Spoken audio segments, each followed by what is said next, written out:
مولاي صل وسلم دائما أبدا على حبيبك خير الخلق كلهم.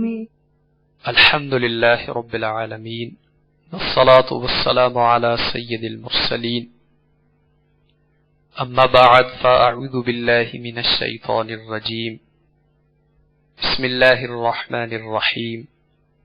الصلاة والسلام عليك يا رسول الله وعلى آلك وأصحابك يا حبيب الله. الصلاة والسلام عليك يا نبي الله وعلى آلك وأصحابك يا نور الله. میرے شیخ طریقت آفتاب قادریت ماہتاب رضویت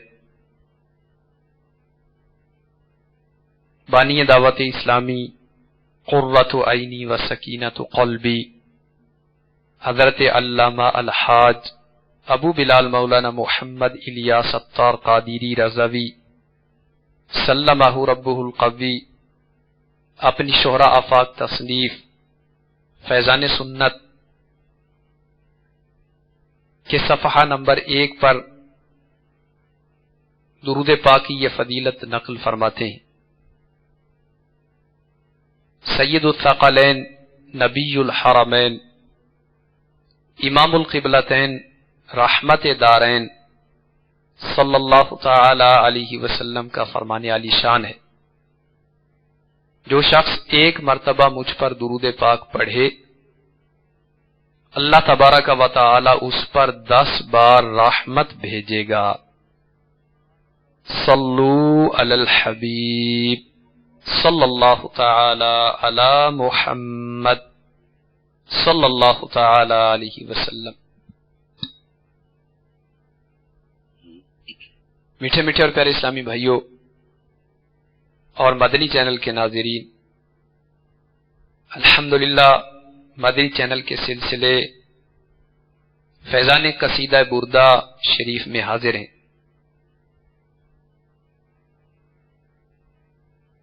آج کے اس سلسلے میں انشاءاللہ عز و جل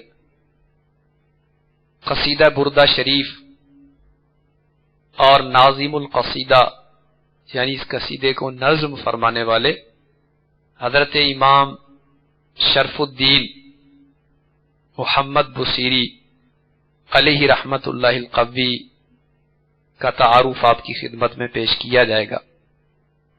کلام عرب میں جو شہرت و مقبولیت قصیدہ بردہ شریف کو حاصل ہوئی تو یہ شہرت و مقبولیت کسی اور قصیدے کے حصے میں نہیں آ سکی. اور حقیقت یہ ہے کہ جو شخص اخلاص کے ساتھ کوئی عمل کرتا ہے اگرچہ اس کے اس عمل پر بظاہر لوگوں میں سے کوئی بھی مطلع نہ ہو، لیکن اس کے اخلاص کے سبب اللہ تبارک و تعالی اس کے اس عمل کو لوگوں میں مشہور فرما دیتا ہے، اور نتیجتاً لوگوں کے دل اس صاحب اخلاص کی طرف مائل ہو جاتے ہیں، لوگوں کے دلوں میں اس کی محبت پیدا ہو جاتی ہے. تو قصیدہ بردہ شریف وہ مقبول بارگاہ کلام ہے کہ جس کے ایک ایک شعر سے عشق رسول کے چشمے پھوٹ رہے.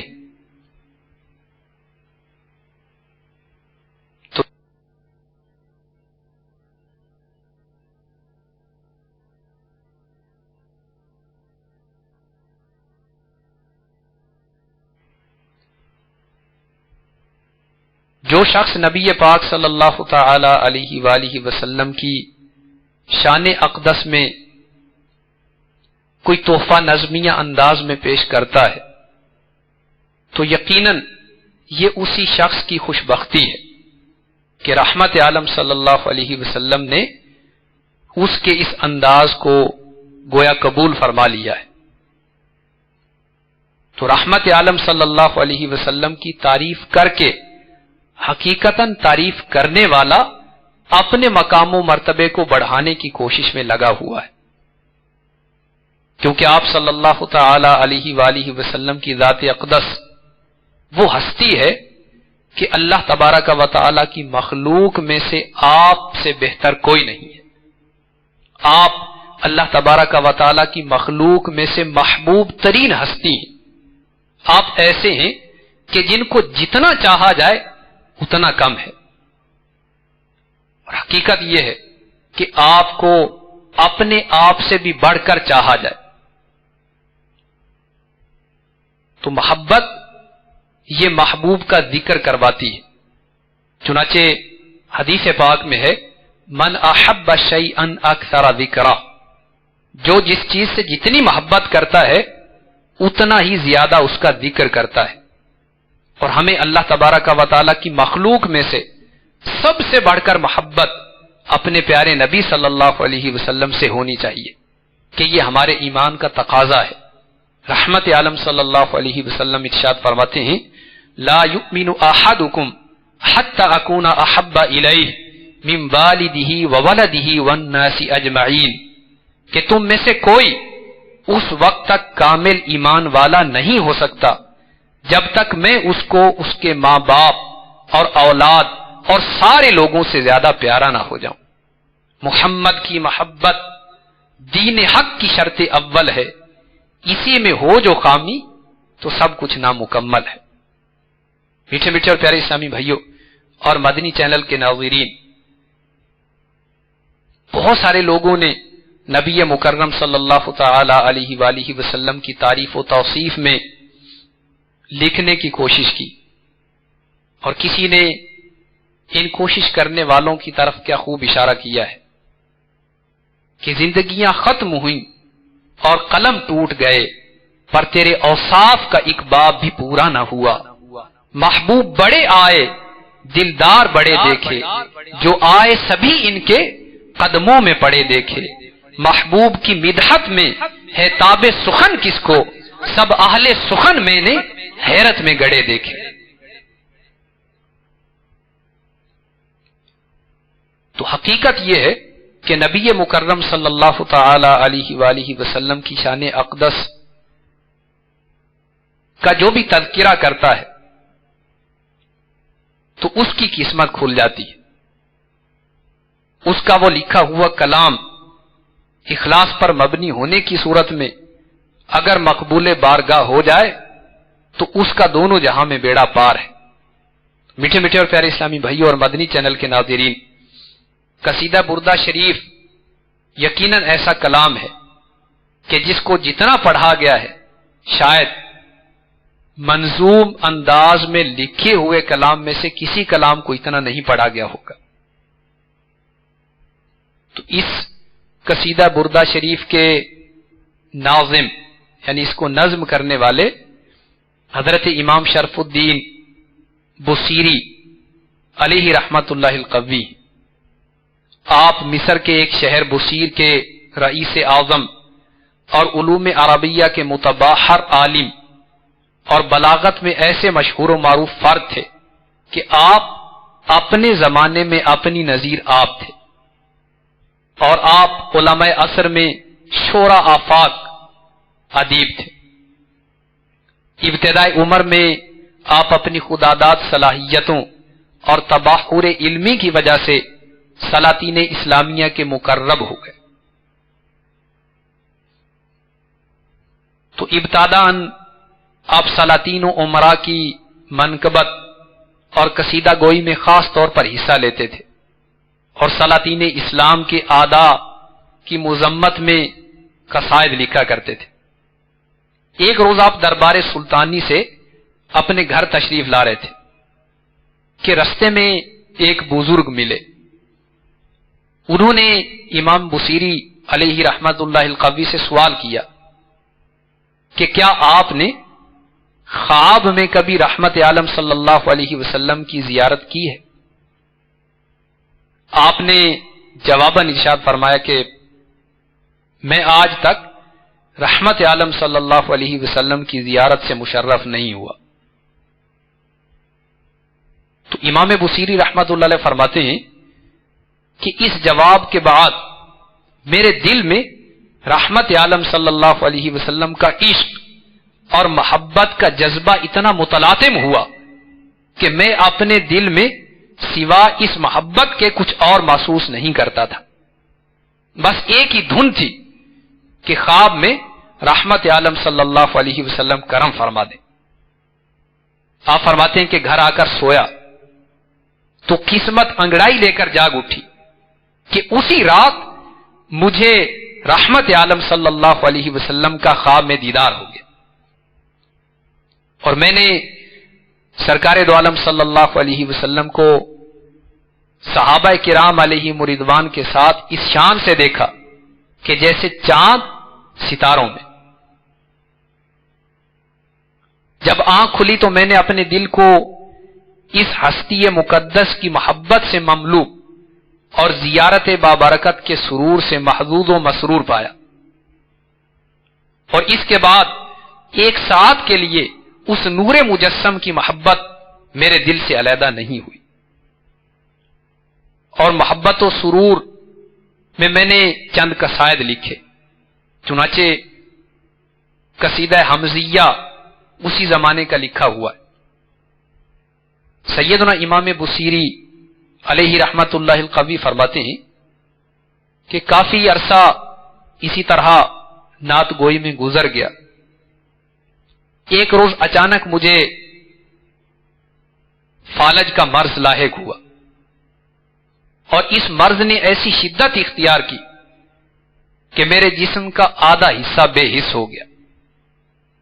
اس مصیبت کی حالت میں میرے ضمیر نے مجھے مشورہ دیا کہ کسی طبیب کے پاس کیا جانا ہے، اس طبیب کے دربار میں جاؤ کہ جو سب طبیبوں کے بھی طبیب ہیں، اور انداز یہ اختیار کرو کہ ایک قصیدہ رحمت عالم صلی اللہ تعالی علیہ وسلم کی مدحت میں لکھو، اور اس کے ذریعے اس باب الشفا سے اپنے لیے شفا طلب کرو۔ چنانچہ اسی حالت میں نے اس قصیدہ مبارکہ کو لکھا، اور قصیدہ مبارکہ کو لکھنے کے بعد جب میں سویا تو خواب میں رحمت کونین، شفائے دارین، نانا حسنین صلی اللہ تعالی علیہ وسلم کی زیارت سے مشرف ہوا، اور اسی عالم رویا میں نے یہ قصیدہ رحمت عالم صلی اللہ علیہ وسلم کے سامنے پڑھا۔ تو بعد اختتام قصیدہ میں نے دیکھا کہ سرکار دو عالم صلی اللہ علیہ وسلم میرے اعضاء پر اپنا دست نوری پھیر رہے، اور جب میری آنکھ کھلی تو فالج کا مرض جا چکا تھا، اور میں اپنے آپ کو بالکل صحت یاب پا رہا تھا۔ اسی خوشی اور فرحت و مسرت میں الصباح یعنی صبح کے وقت اپنے گھر سے نکلا تو رستے میں میری ملاقات شیخ ابو الرجا الصدیق سے ہوئی، اور یہ اپنے وقت کے قطب الاقطاب تھے۔ مجھے فرمانے لگے، اے بصیری، وہ قصیدہ سناؤ جو حضور کی مدحت میں تم نے تالیف کیا ہے۔ چونکہ اس قصیدہ مبارک کا علم میرے سوا کسی کو نہیں تھا، تو میں نے ان سے عرض کی کہ حضرت کون سا قصیدہ آپ چاہتے ہیں؟ میں نے تو اپنے آقا کی مدحت میں بہت سارے قصائد لکھے ہیں۔ تو شیخ ابو الرجا رحمت اللہ تعالی علیہ نے فرمایا کہ وہ قصیدہ سناؤ جس کا مطلب یہ ہے، امن تذکر جیران بدی سلامی مزجت دبعا جرا من مقلۃ بدمی۔ تو میں نے حیرت سے عرض کی، یا ابا الرجا من این حفظتها، کہ اے ابو الرجا یہ قصیدہ آپ کو کیسے یاد ہو گیا؟ کیونکہ میں نے اپنا قصیدہ سوا اپنی سرکار کے کسی اور کو اب تک نہیں سنایا ہے، نہ کوئی شخص اس وقت تک میرے پاس آیا ہے کہ جس کو میں نے یہ قصیدہ سنایا ہو۔ تو آقا کے علاوہ میں نے جب کسی کو یہ قصیدہ سنایا نہیں تو آپ نے کہاں سے سن لیا؟ تو ابو الرجا رحمت اللہ تعالی علیہ نے فرمایا لقد سمعتها البارحة تنشدها بين يدي النبي صلی اللہ علیہ وسلم وهو يتمايل ويتحرك استحسانا تحرك الاغصان المثمرة بحبوب نسیم الریاح۔ تو حضرت سیدنا شیخ ابو الرجا رحمت اللہ علیہ فرمانے لگے کہ اے بصیری، یہ قصیدہ گزشتہ رات میں نے اس وقت سنا جب تم دربار رسالت میں عرض کر رہے تھے، اور تمہارا یہ قصیدہ سن کر رحمت عالم صلی اللہ تعالی علیہ وسلم اظہار پسندیدگی کے طور پر اپنے جسم مبارک کو یوں حرکت دے رہے تھے کہ جس طرح پھلوں سے لدی ہوئی ڈالی نسیم صبح کے چلنے سے حرکت کرتی۔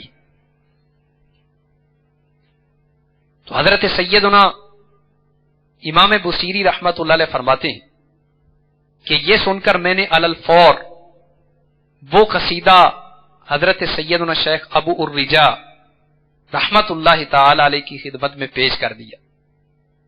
پھر اس قصیدے کی اس قدر شہرت ہوئی اور اس واقعے کو اس قدر شہرت ملی کہ بچہ بچہ اس سے واقف ہو گیا۔ میٹھے میٹھے اور پیارے اسلامی بھائیوں اور مدنی چینل کے ناظرین، صاحب الشوارد الفردہ جو کہ قصیدہ بردہ شریف کے شارح ہیں، یہ اس واقعے پر اتنا زائد کرتے ہیں کہ ہوتے ہوتے ہوتے یہ خبر مصر کے بادشاہ کے وزیر بہاؤالدین تک پہنچی۔ تو بہاؤالدین نے قصیدہ بردہ شریف کی ایک نقل لی اور اس نے عہد کیا کہ قصیدہ مبارکہ کو روزانہ ننگے سر کھڑے ہو کر سنوں گا۔ چنانچہ اس کی برکت سے ان کے دین و دنیا کے بہت سے کام پورے ہوئے اور مصیبتیں فرو ہوئی۔ پھر سعد الدین فاروقی جو کہ انہی وزیر موصوف بہاؤالدین رحمت اللہ علیہ کے فرمان نویس تھے، یعنی ان کے کاتب تھے، ان کو آشوب چشم کی بیماری لاحق ہوئی۔ ان کی بصارت کے زائل ہونے کا اس بیماری کی وجہ سے اندیشہ پیدا ہو گیا۔ تو خواب میں کسی نے کہا کہ بہاؤالدین سے بردہ لے کر آنکھوں سے لگاؤ۔ یہ سعد الدین فاروقی جو کہ بہاؤالدین رحمت اللہ علیہ کے کاتب تھے اور آشوب چشم کی بیماری میں مبتلا تھے، یہ گئے اور انہوں نے جا کر ان وزیر صاحب سے اپنا خواب بیان کیا۔ تو یہ بہاؤالدین رحمت اللہ علیہ فرمانے لگے کہ بردہ کا تو مجھے پتہ نہیں، ہاں حضور سید یوم النشور صلی اللہ تعالی علیہ وسلم کی ایک نعت میرے پاس ہے جو کہ شفائے امراض میں خاص اثر رکھتی ہے۔ چنانچہ سعد الدین رحمت اللہ علیہ نے وہ قصیدہ لیا، اپنی آنکھوں سے لگایا اور پڑھا، جیسے ہی پڑھا علی الفور صحت یاب ہو گئے۔ میٹھے میٹھے اور پیارے اسلامی بھائیوں اور مدنی چینل کے ناظرین، ابھی جو قصیدہ بردہ شریف کے حوالے سے ہم نے سنا، تو اس میں خواب کے اندر رحمت عالم صلی اللہ تعالی علیہ وسلم نے جلوہ فرما ہو کر اپنے ایک عاشق زار کو فالج کی بیماری سے نجات عطا فرمائی۔ الحمدللہ ہمارے آقا صلی اللہ تعالی علیہ وسلم اللہ کی عطا سے اپنی امت کے حال سے آگاہ ہیں، مصائب و آلام کو امت سے فرو فرماتے ہیں، اور بیماری سے شفا دینے کا یہ واقعہ منفرد نہیں ہے، بلکہ ایسے کثیر واقعات ہیں کہ خواب میں تشریف لا کر رحمت عالم صلی اللہ تعالی علیہ وآلہ وسلم نے اپنے دیوانوں کو شفا یاب فرمایا۔ چنانچہ میرے شیخ طریقت میٹھے میٹھے امیر اہل سنت بانی دعوت اسلامی حضرت علامہ الحاج ابو بلال مولانا محمد الیاس عطار قادری رضوی سلمہ ربہ القوی اپنی شہرہ آفاق تصنیف فیضان سنت جلد اول صفحہ 47 پر یہ ایمان افروز واقعہ نقل فرماتے ہیں۔ حضرت سیدنا محمد بن مبارک حرابی علیہ رحمت اللہ القوی کا بیان ہے کہ علی ابو الکبیر علیہ رحمت اللہ القدیر نابینا تھے۔ خواب میں جناب رسالت مآب صلی اللہ تعالی علیہ وسلم کے دیدار فیض آثار سے فیض یاب ہوئے۔ میٹھے میٹھے مصطفیٰ صلی اللہ تعالی علیہ وسلم نے ان کی آنکھوں پر اپنا دست شفا پھیرا، صبح اٹھے تو آنکھیں روشن ہو چکی تھی۔ آنکھ عطا کیجئے اس میں ضیا دیجئے، آنکھ عطا کیجئے اس میں ضیا دیجئے، جلوہ قریب